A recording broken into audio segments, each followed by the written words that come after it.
এক বান্দা আল্লাহ তাআলার কাছে গুনাহ মাফ চাইলে, আপনারা এই মাত্র শুনলেন, ইবলিসকে আল্লাহ তাআলা চ্যালেঞ্জ ছুড়ে বলছে যে আমিও আমার বান্দাকে, বান্দা যতক্ষণ মাফ চাইতে থাকে, তুই যত ধোকাই দাও, আমি আমার বান্দা মাফ চাইতে থাকলে আমি মাফ করতেই থাকব। এটা বহুত সুন্দর কথা, আজীব কথা, আজীব কথা। বান্দা যতক্ষণ আস্তাগফিরুনি, যতক্ষণ বান্দা আমার কাছে মাফ চাইবে, আমি তার কাছে বান্দাকে মাফ করতে থাকব। এজন্য এক মুমিনের হতাশ হওয়ার কিছু নেই, মুমিন হতাশ হওয়ার কিছু নাই। ওয়াল্লাযীনা ইযা ফাআলু ফাহিশাতান আও যালামু আনফুসাহুম যাকারুল্লাহ ফাস্তাগফিরু লিযুনুবিহিম ওয়া মান ইয়াগফিরুয যুনুবা ইল্লাল্লাহ ওয়া লাম ইউসিররু আলা মা ফাআলু ওয়া হুম ইয়ালামুন।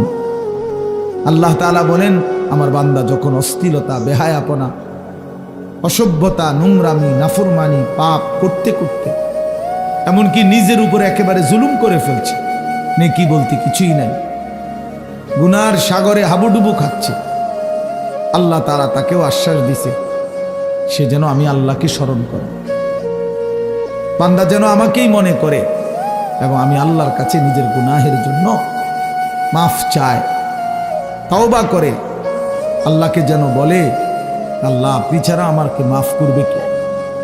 আর আমি জেনে বুঝে আর করব না, আমি ছেড়ে দিলাম। এই তিনটি শর্ত যদি বান্দার কাছ থেকে আল্লাহ পায়, তওবা তিন জিনিসের নাম। পেছনের গুনাহ সমূলে ছেড়ে দেওয়া, কালউ মা কান, একদম গোড়া সহ গুনাহ সম্পূর্ণ ছেড়ে দেওয়া, আইয়াজিমা আন লা ইয়াউদা ইলাইহা আবাদান, এ কথার মজবুত সিদ্ধান্ত দেওয়া যে মাওলা এমন নাফরমানি আমি আর করব না। আর আইয়ান্দামা আলাইহা, লজ্জিত আর অনুতপ্ত হয়ে চোখের এক ফোঁটা পানি পেলে আল্লাহ তাআলার কাছে মাফ চাওয়া। বান্দা যদি এই তিন শর্ত পুরা করে, বান্দা যদি বলতে পারে দিল থেকে, আল্লাহ আমি গুনাহ ছেড়ে দিলাম, আর করব না, ওয়াদা দিলাম, আমি লজ্জিত মাওলা, আমি মাফ চাইলাম, আল্লাহর কসম, আল্লাহ বলেন উলাইকা জাযাউহুম মাগফিরাতুম মির রাব্বিহিম, আমিও ওয়াদা দিলাম বান্দা 90 বছরের গুনাহ আমি একসাথে মাফ করে দিলাম। আসমান ছোঁয়া, হুজুর শুনছেন, আপনারা বলছেন লাউ বালাগাত যুনুবুকা আনানাস সামা, আল্লাহ বলছে বান্দা তোমার গুনাহ যদি আসমান পর্যন্ত পৌঁছে যায়, তবুও যদি মাফ চাও, আমি কোনো পরোয়া করি না, আমি আল্লাহ হক আদায় করে তওবা করলে আমি মাফ করে দেব। গাফারতু লাকা ওয়ালা উবালি, আমি মাফ করে দেব। ইয়া ইবনা আদম লাউ আন্নাকা আতাইতানি বিকিরাবিল আরদি খাতায়া সুম্মা ইস্তাগফারতানি লা তুশরিকু বি শাইআ লা আতাইতুকা বিকিরাবিহা মাগফিরা।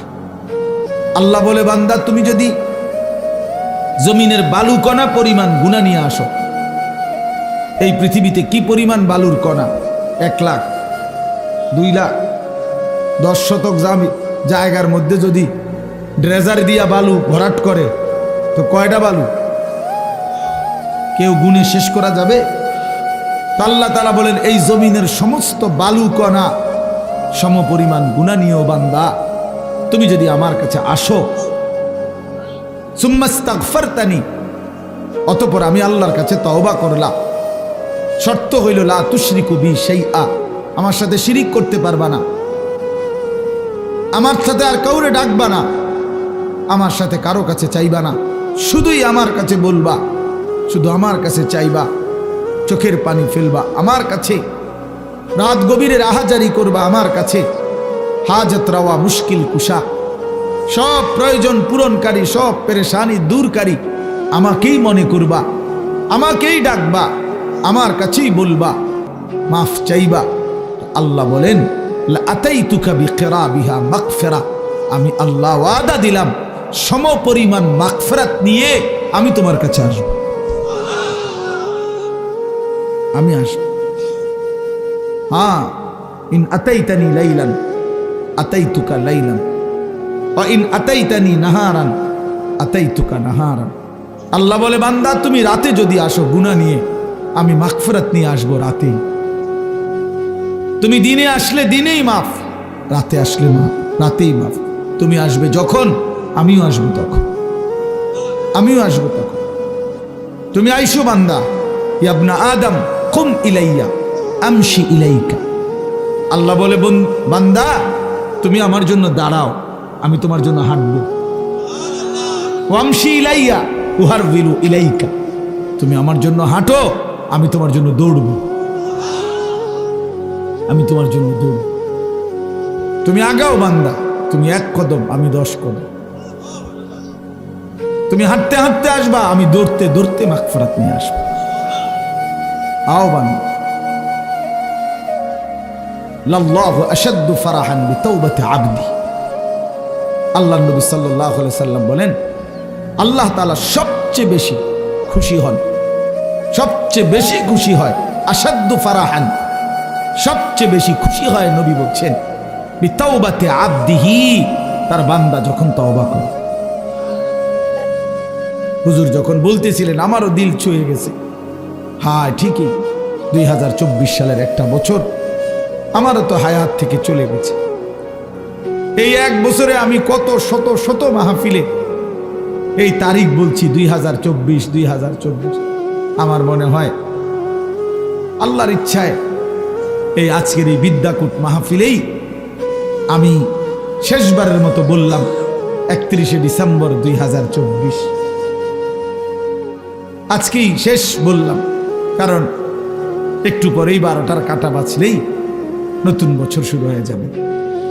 আগামীকাল থেকে 2025 বলতে হবে পৃথিবীবাসী। তাহলে এই জন্য বাপ, প্রিয় ভাই, হুজুরের কথার থেকে আমি আবারও বললাম, আমার হযরত এটা অনুরোধ করলেন, নওজোয়ান সাথীরা, কোন রকমের অসভ্যতা, অশ্লীলতা, বেহায়াপনার কোনো অনুমতি নাই। কোরআন শরীফে আছে, আল্লাহ তাআলা বলেন, ইন্না ইদ্দাতাশ শুহুরি ইনদাল্লাহি 12 শাহরান ফি কিতাবিল্লাহি ইয়াওমা খালাকাস সামাওয়াতি ওয়াল আরদ মিনহা আরবাআতুন হুরুম যালিকাদ দীনুল কাইয়্যিম ফালা তাযলিমু ফীহিন্না আনফুসাকুম। আল্লাহ তাআলা বলে, বান্দা শুনো, একেবারে আমি আল্লাহ আমার তাকদীরে আসমান জমিন সৃষ্টির 50,000 বছর আগে আমি যেই তাকদীর লেখাইছি, সেই তাকদীরের মধ্যে আমি আল্লাহ ফয়সালা রেখে দিয়েছি, লিখে দিয়েছি যে এই পৃথিবীতে আসমান জমিন সৃষ্টির সূচনা থেকেই পৃথিবীতে 12 মাসেই হবে পৃথিবীর এই সময়ের হিসাব। এই 12 মাস এটা আমি আল্লাহ নির্ধারণ করেছি। 12 শাহরান আল্লাহর দেওয়া। আল্লাহ এটা বোঝা উচিত আমাদের যে 12 মাস এটা আইলো কোত্থেকে, 12 মাসে 1 বছর এটা হলো কিভাবে? আল্লাহ তাআলা বলেন, এটা আমি আল্লাহ ফয়সালা দিছি। কে ফয়সালা করছেন? কোন দিন থেকে? আসমান জমিন সৃষ্টির শুরু থেকেই চালু রাখছেন, আর সিদ্ধান্ত করে দিছেন তারও আগে তাকদীরের মধ্যে, তাকদীরের মধ্যে। এই জন্য 12 মাসে 1 বছর এটা জাতিসংঘের ফয়সালা না, এটা দুনিয়ার কারো ফয়সালা না, এটা আল্লাহ তাআলার ফয়সালা। আবার আল্লাহ নিজেই বলেন, যালিকাদ দীনুল কাইয়্যিম, এটা অকাট্য বিধান। এটা পৃথিবীতে ইসরাফিলের ফু পর্যন্ত কেউ নাড়াইতে পারবে না, কেউ না, 1 সেকেন্ড কেউ নাড়াইতে পারে না। ইউকাল্লিবুল্লাহুল লাইলা ওয়ান নাহার, আল্লাহ তাআলা বলেন রাত্র দিন আমি আল্লাহ পরিবর্তন করে থাকি। তাহলে ঘন্টা বদলায় আল্লাহ, মিনিট বদলায় আল্লাহ, সেকেন্ড বদলায় আল্লাহ। ওয়াহুয়াল্লাযী জাআলাল লাইলা ওয়ান নাহারা খিলফাতান, আল্লাহ বলেন আল্লাহই রাত এবং দিন বানান পর্যায়ক্রমে, একবার রাত একবার দিন, একবার রাত একবার দিন। আল্লাহ বলে এটা আমি করে থাকি, আল্লাহ বলেন এটা আমি করে থাকি। বান্দা আজকের এই 31শে ডিসেম্বরের রাতটাকে টেনে লম্বা করে আমি যদি কিয়ামত পর্যন্ত রাত বানিয়ে রাখি, কারো ক্ষমতা নাই আমি আল্লাহকে বাদ দিয়ে আগামীকালকের ভোর এনে দিবে, নতুন আলো আনে দিবে, এমন কোনো ক্ষমতা কারো নাই। আছে কি ভাইয়া? কুল আরাআইতুম ইন জাআলাল্লাহু আলাইকুমুল লাইলা সারমাদান ইলা ইয়াউমিল কিয়ামাহ মান ইলাহুন গায়রুল্লাহ ইয়াতিকুম বিদিয়াইন। সরাসরি কোরআনের আয়াত। আল্লাহ বলে, বান্দা বলো না, আমি যদি আজকের রাতকে টেনে লম্বা করে সারমাদান ইলা ইয়াউমিল কিয়ামা, কিয়ামত দিবস পর্যন্ত দীর্ঘ করে রাখি, রাত বানিয়ে রাখি, মান ইলাহুন গায়রুল্লাহ, আমি আল্লাহকে বাদ দিয়ে কে আছে তোমার, ইয়াতিকুম বিদিয়াইন, যে আগামী কালকের আলো এনে দিবে, ভোর এনে দিবে, কে আছে কেউ? তাহলে আজকের রাত তো আগামী কালকে পরিবর্তন করবে মহান আল্লাহ। তো সেই আল্লাহর নাফরমানি করা, সেই আল্লাহর অবাধ্যতা করা, এটা কিভাবে একজন বিবেকবান, সুস্থ, স্বাভাবিক, কমপক্ষে শেষ এক ফোঁটা ইমানের রক্ত আছে যার শরীরে, এক পবিত্র মায়ের বুকের দুধ খাইছে যেই মুসলমানের বাচ্চা, সে কিভাবে আল্লাহর দেওয়া রাতে, আল্লাহর দেওয়া দিনে, আল্লাহর দেওয়া বছর, আল্লাহর দেওয়া মাস, আল্লাহর দেওয়া প্রতি সেকেন্ডে সে আল্লাহকে বৃদ্ধাঙ্গুলি দেখায়া আল্লাহর নাফরমানির মাধ্যমে কিভাবে উদযাপন করতে পারে? এটা তো কোনো বিবেকবান ইমানদারের কাজ হইতে পারে না, কোনোভাবেই না, কোনোভাবেই না। এই জন্য 31st নাইট হুজুর যেটা বললেন, এটা স্পষ্ট কথা বাপ, এটা আমাদেরও কথা। নওজোয়ান, তুমি প্রতারিত হইও না, মুসলমানের সন্তান তুমি ধোকা খাইও না। 31st নাইট এই বেঈমানরা শুরু করছে, এই কাফেররা শুরু করছে। আল্লাহর কসম, তাদের তুমি নেটে প্রয়োজনে সার্চ দিয়ে দেখো।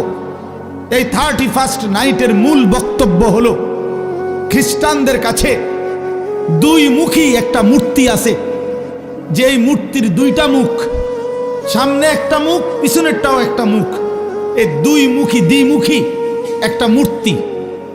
31শে ডিসেম্বরের শেষ মিনিটে তারা ওই পিছনের মূর্তির মুখের পিছন